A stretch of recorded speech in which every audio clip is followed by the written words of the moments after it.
안녕하세요, 해성게임입니다. 제가 9월에 PC 관련 영상을 올린 후에 PC 수치는 제가 예상했던 대로 예상치에 딱 부합하는 수치가 나왔습니다. 이와 더불어서 11시에 발표된 미시간대 인플레이션 기대치는 3.0으로 기대치보다 더 하회했고, 미시간대 소비자 기대지수는 기대치보다 높게 나오면서 물가는 낮아지지만 경기는 아직 기대해볼 만하다 라는 골디락스 시나리오에 부합하는 수치들이 나왔는데요. 그럼에도 불구하고 나스닥은 고점인 2270까지 찍고 나서 이제 쭉 하락을 하였습니다. 지금 제가 이제 캡처해둔 게 2270 가기 전에 2237일 때 캡처를 해둔 건데, 보시다시피 수익이 1억 3천까지도 났었는데 지금은 다 반납한 상태입니다. 제 입장에서는 아쉬운 결과죠. 이렇게 된 이유가 채권 금리가 급등하면서 벌어진 건데, 채권 금리 그 차트를 보면서 말씀드리겠습니다. 이때 보시면은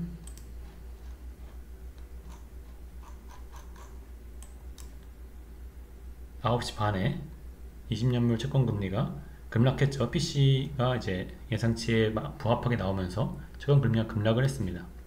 저도 이제 이렇게 하면서 쭉 하락할 거라고 예상을 했는데, 갑자기 이제 거의 11시, 10시 반부터 해서 쭉 오르기 시작합니다. 30년물 채권 선물도 보면은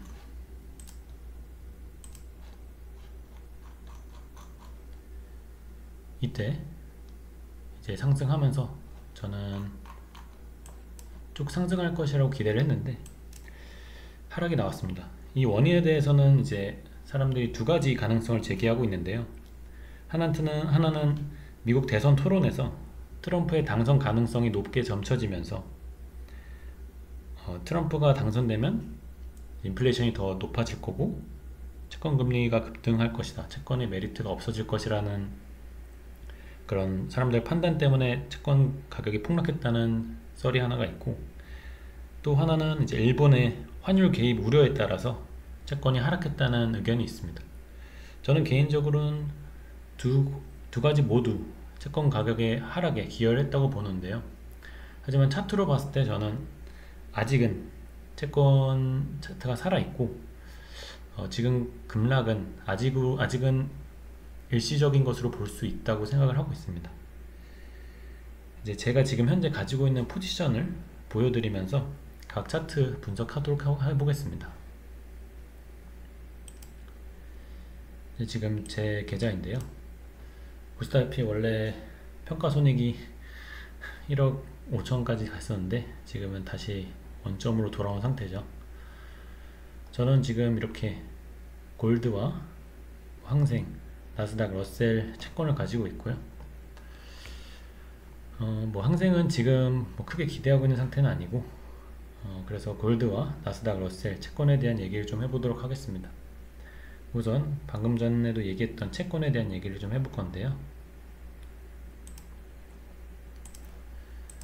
채권이 지금 어제 많이 급락을 하긴 했으나 아직은 이전 저점을 깨지 않았죠. 지금 피보나치 되돌림으로 확인을 해보면은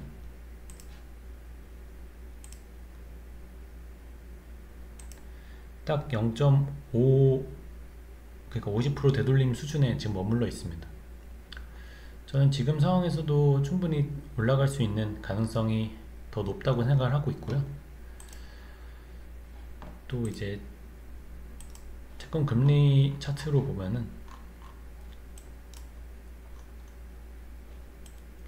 사실 채권이 여기서 이제 상승을 할 수 있었던 거는 예상을 할 수 있었던 게 이렇게 하락 세기형 그래프를 그리고 있었습니다. 그래서 그 후에 상승이 일시적인 반등이 나올 거라고 생각을 했는데, 여기서 계속 하락을 하길래 저는 이제 이 상승이 끝나고 반등이 끝나고 재차 하락을 할 거라고 생각을 했습니다.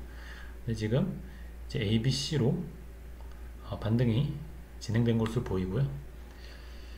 저는 언제 채권을 손절을 할 거냐면, 이 지금 하락 채널을 지금 그리고 있거든요. 이 하락 채널 상단을 뚫고 여기서 하락이 진행되지 않고 상승이 더 진행될 경우에는 채권을 매도할 생각도 하고 있습니다. 하지만 그 지점이 오기 전까지는 일단 홀딩 하려고 합니다. 이게 사실 제가 계속 채권이 상승할 것이라고 보는 관점이, 이게 지금 하락한다면은 이 지점 아래로 내려가야 되거든요. 그 말은 이때가 지금 4월 25일 저점이었는데, 그 말은 20년물 금리가 5%가 넘어야 됩니다.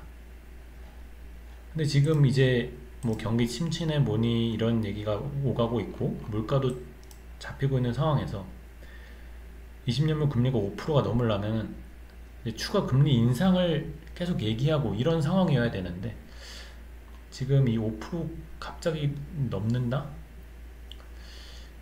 이럴 가능성을 제가 크게 보진 않고 있기 때문에, 하지만 제가 아까 말씀드렸듯이 지금 하락 추세선을 상승 돌파한다면은 일단은 손절하고 상황을 지켜볼 예정입니다.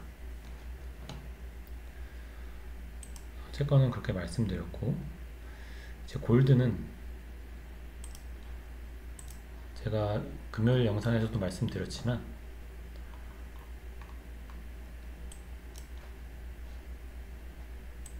이번에 그 2450 정도 고점을 찍고 하락 파동을 저는 이제 WX, Y, X, Z 파동으로 봤거든요. W, X, Y, X, Z로 한 요 정도까지는 하락을 생각을 했습니다. 그렇게 되면 이게 차트가 이쁜 게 여기서부터 시작해서 A, B, C로 딱 끝내고 상승을 하면 제일 이쁘거든요. 근데 제가 지금 금을 매수한 이유는, 제가 이게 매입가가 2308에 하나 들어가고 2338에 하나 들어가는데, 그렇게 매입한 이유는 이 자리를 기다렸다가 안 오면은 또 제가 아쉬워하면서 좀 충동 매매를 하게 되더라고요. 그래서 좀 금을 모아가려는 생각으로 두 개를 사놓은 거고, 그래서 저는 한 파동 더 빠질 수는 있다고 생각을 하고 있습니다. 왜냐면은 이 하락이 이전 저점을 깨지 않았어요. 그런데 이제 쌍바닥을 그리고 올라간다라고 볼 수도 있겠지만, 이 ABC 파동을 생각했을 때는 쭉 한 파동 크게 빠져주는 게 제일 베스트거든요. 그래서 저는 추가 하락을 보고는 있지만 한 번 더 하락이 나오더라도 7월 이제 둘째 주부터는 상승을 할 것이라고 보고 있습니다. 그래서 두 개 정도 홀딩을 하고 있는 것입니다. 그리고 나스닥의 경우는, 나스닥이 제가 지금 주말 동안 좀 나스닥 때문에 계속 찜찜했는데요. 이렇게 보면은 사실 금요일에도 제가 말씀드렸지만 A, B, C로 크게 빠질 가능성이 지금 확률이 높아졌습니다. 왜냐면은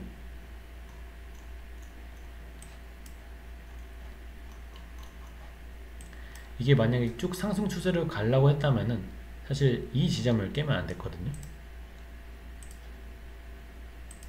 이 지점을 깨고 내려오는 순간 하락 쪽을 더 보는 게 맞습니다.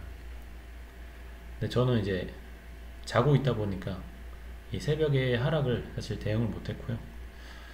제가 대응을 스탑로스를 설정했으면 대응을 할 수 있었지만 그렇게 하지 않는 이유는, 그렇게 스탑로스로 손절이 나가게 되면은 후회하는 경우가 생기더라고요.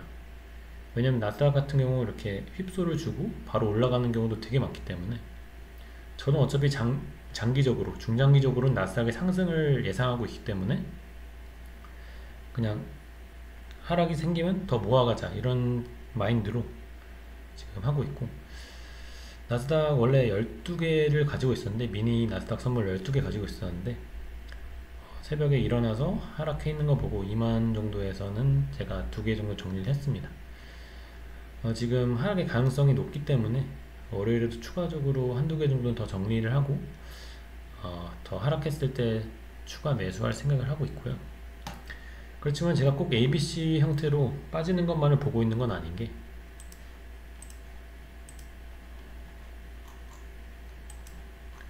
지금 여기서 하락을 마무리하고 다시 올라갈 가능성도 있거든요.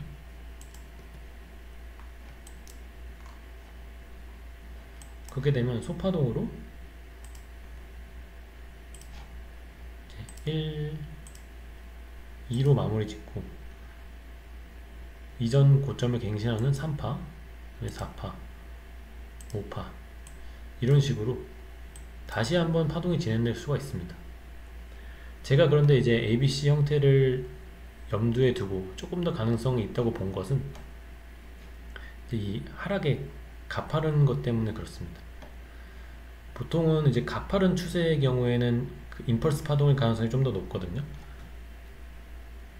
임펄스 파동이라고 하면 이쪽으로 하락의 방향성이 더 높은 지금 모양을 띠고 있다는 뜻입니다.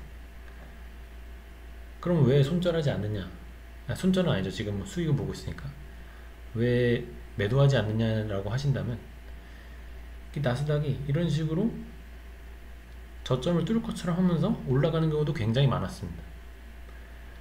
그렇게 지금 그 매수의 손절을 유도하고 있는 형식일 수도 있기 때문에 저는 이제 비중만 조금 조절하면서 지켜보려고 합니다.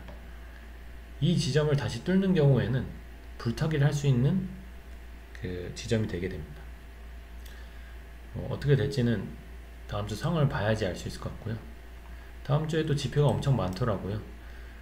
그래서 좀 매우 혼란스러운 장세가 예상됩니다. 이거에 대해서는 제가 주중에 그 시장 대응을 하면서 매일 브리핑 해드리도록 하겠습니다. 러셀 같은 경우는 지금 잘 버티고 있는데요. 이게 굉장히 사실 긍정적인 부분이라고 생각합니다. 왜냐하면은 러셀은 보통 채권금리가 급등하면은 무조건 하락을 하거든요. 거의 대부분. 왜냐하면 이제 소형주다 보니까 금리의 상승에 굉장히 취약합니다. 그럼에도 불구하고 러셀이 이제 4시까지는 쭉 하락하는 모습 보였다가 그 후로 반등을 꽤 했습니다. 보시면 거의 1% 가까이 반등을 했어요. 이런 부분이 사실 러셀의 지금 중기 장기적인 측면에서 러셀이 오히려 나스닥보다 좀 더 매력적으로 보이는 부분이 있습니다. 이게 지금 러셀의 경우에는 여기 그 월물이 바뀌면서 갭이 있거든요. 그래서 제가 월물 갭이 없는 선물 차트를 찾아왔는데, 일봉입니다. 일봉으로 보시면은 지금 이 저항 및 지지선이죠. 저항선인데 이걸 이제 뚫고 올라와서 한 번 더 리테스트하고 지금 올라가고 있는 모습을 보이고요. 또 여기서부터 이제 그 채널의 하단을 계속 부딪혔으나 뚫리진 않고 계속 버텨주는 모습을 보이면서 지금 여기서 버텨준다면은 상승 채널을 지금 여기서부터 여기까지 이 채널을 지금 그린다고 저는 보고 있거든요. 그래서 여기서 버텨준다면 사실 뭐 2400까지도 올해 말까지 기대할 수 있는 부분입니다. 그래서 저는 러셀을 일단은 계속 가지고 있을 생각이고, 다시 한번 조정이 온다면 이 지지선 채널 하단부에서는 받아볼 생각이 있습니다. 예, 그렇게 지금 러셀, 나스닥, 채권, 금에 대해서 각각 차트를 분석을 해봤는데요. 제가 말씀드렸다시피 다음 주에 워낙 지표가 많아서 좀 혼란스러운 장이 될 것 같습니다. 그때그때 맞춰서 제가 차트 분석하면서 제 관점을 말씀드리도록 하겠습니다. 끝까지 시청해주셔서 감사합니다.